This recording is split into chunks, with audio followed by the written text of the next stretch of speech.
I said 60, and he blinked like someone turning down the dimmer switch on a room. We were in bed, the kind of late where the clock gives up minutes and just feels like air. Our wedding website had gone live that afternoon. Photos in a field, a registry full of practical lies, we don't need a pasta maker. A countdown that made the weekends look very short. I was scrolling through RSVPs when the guilt that lives at the base of my throat decided to stand up. Do you ever think we should have been more thorough? I asked, trying to land the plane on a cloud. With, what we told each other. Before this. Evan rolled onto his side, propped up on an elbow. He has that face people call trustworthy even when it isn't on purpose. About what? He said, careful and kind, the way you talk to a deer that's halfway across the road. History, I said, and instantly hated my courage. He had told me his on date 5. He said, I waited, with a little shrug, and I'd kissed him like I respected the space between words. Personal choice, he added, quick, not preachy. I wasn't ready. And I didn't want. I don't know, pieces of me everywhere. He isn't sermon why. He's just precise. I said same, because I wanted him to keep looking at me like that. I did not wait. I began at 16 with a boy who tasted like blue Gatorade and apology, and then I found out that attention is a faucet you can keep turning if you learn the plumbing. College was a blur of wrong people and right decisions if you don't believe in aftermath. After college, there were coworkers, a guitarist, a very good man I should have dated instead of collecting like a sticker. I put a number in my notes app at 23 and stopped updating it at 27 when numbers started to feel like needles. When I met Evan at 29, I had retired the calculator. His goodness made me want to audition for it. History, he said again. Like relationships? Hookups, I said, and the word sounded juvenile and a little cruel. I've been thinking maybe we should have said the numbers. If that matters. It doesn't, he said too fast, which meant it might. Not to judge. Just to know where we're both coming from. I didn't want to lie anymore. The lie had crawled into bed with us enough nights. So I took a breath and said, around 60, and watched the air leave his body like a wave had just crossed his chest. He didn't say anything for a full 30 seconds. He looked at the ceiling, then at me, and I could see him moving through two maps. The one where he goes quiet and the one where he gets loud. He chose quiet. Okay, he said. Not angry. Not impressed. Just okay, the way you say when the plane has landed at the wrong airport but it's still Earth. I wanted to tell you earlier, I said. Your face, when you said you waited. I panicked. He nodded once. Did you lie when I asked?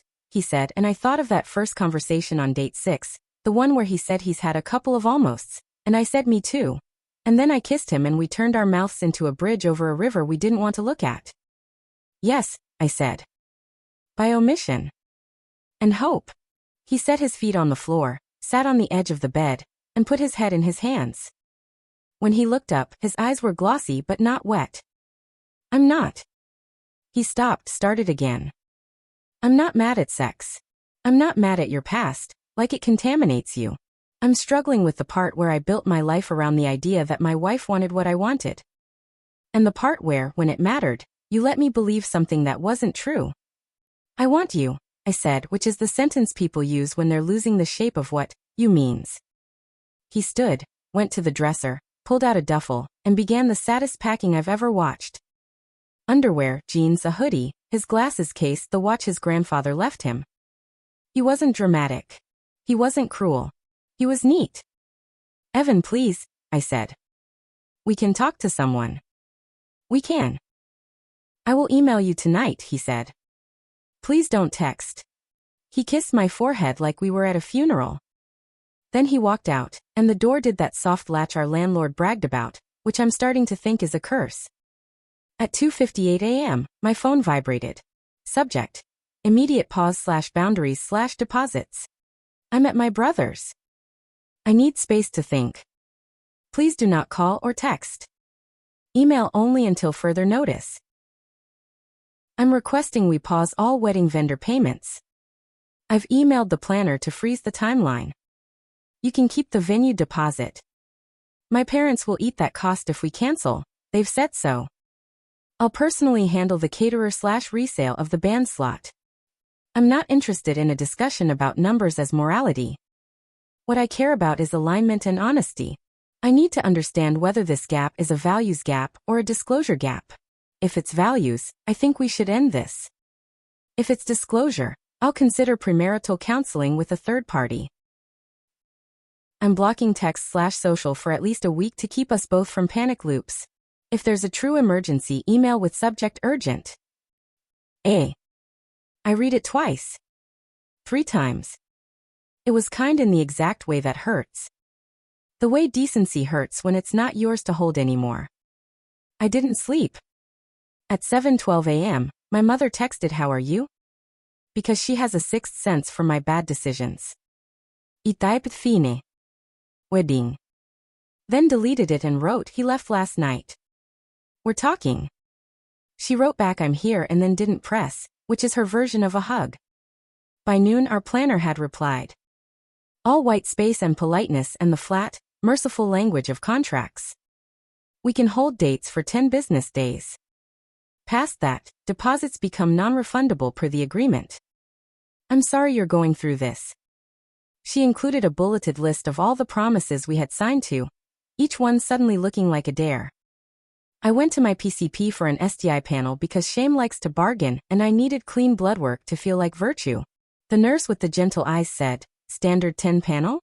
We'll add HIV, syphilis, hepatitis," and I nodded like a student who'd finally decided to study. When the results came back negative across the board, I cried into a paper towel in the parking lot, and then felt ridiculous because health isn't holiness, it's just a baseline. Evan's sister, Naomi, called me that evening. "He's not asking me to be a messenger," she said, blunt, protective. "I'm calling because I love you both. He's not judging you for your number. He feels lied to. If you want a chance, don't debate the body count. Apologize for the deception and give him time." I wrote Chloe a message.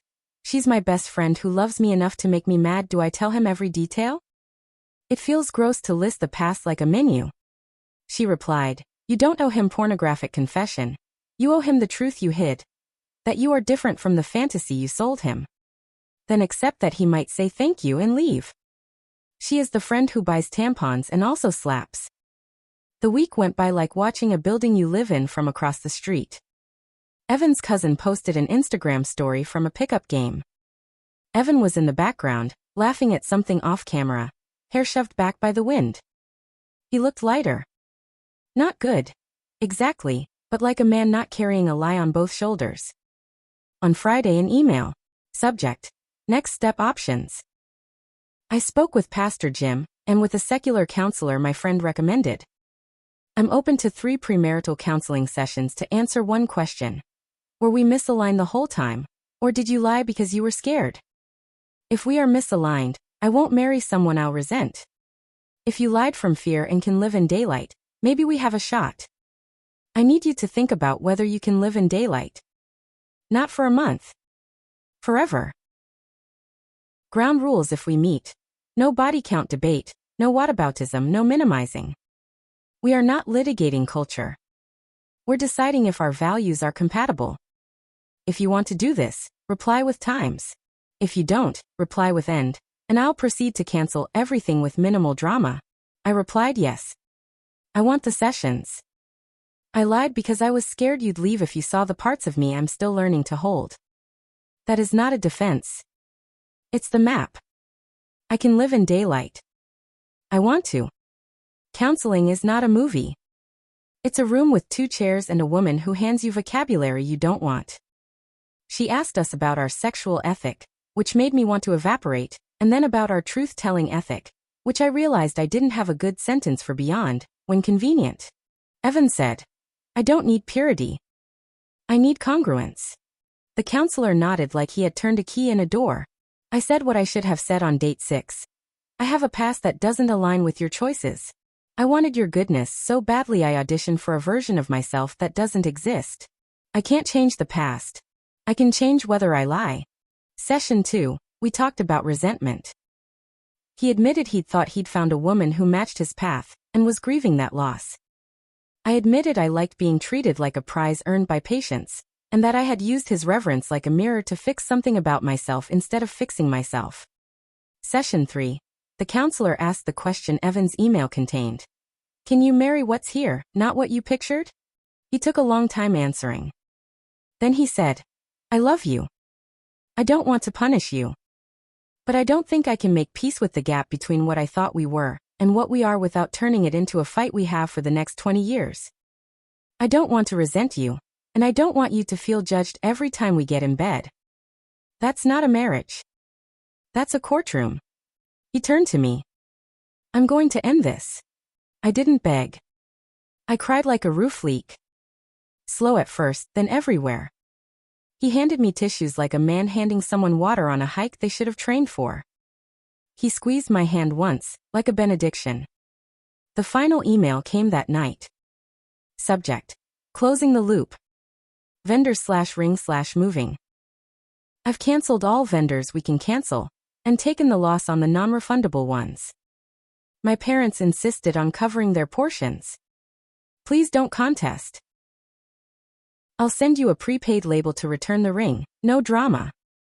You don't need to explain.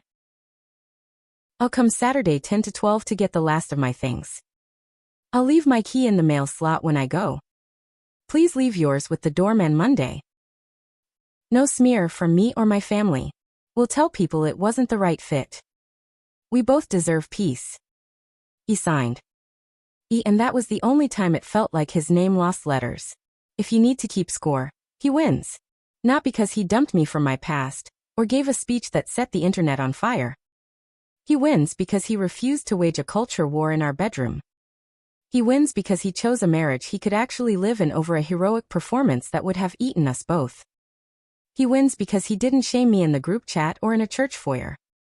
He wins because he wrote emails like a grown man and returned to his life like someone who knows what he wants. A month later, I still wake up reaching for his shape.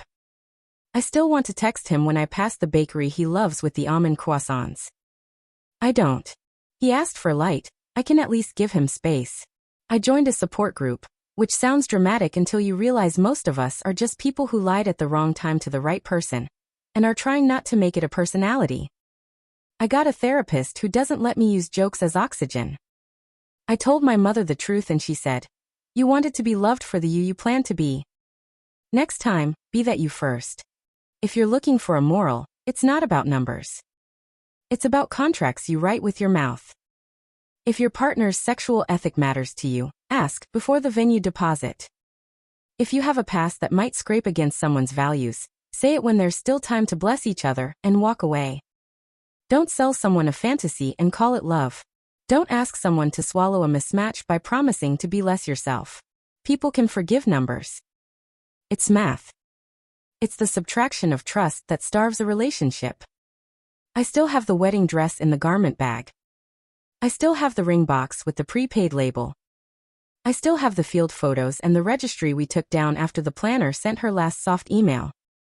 I also have something I didn't have before. Sentences I can say in daylight.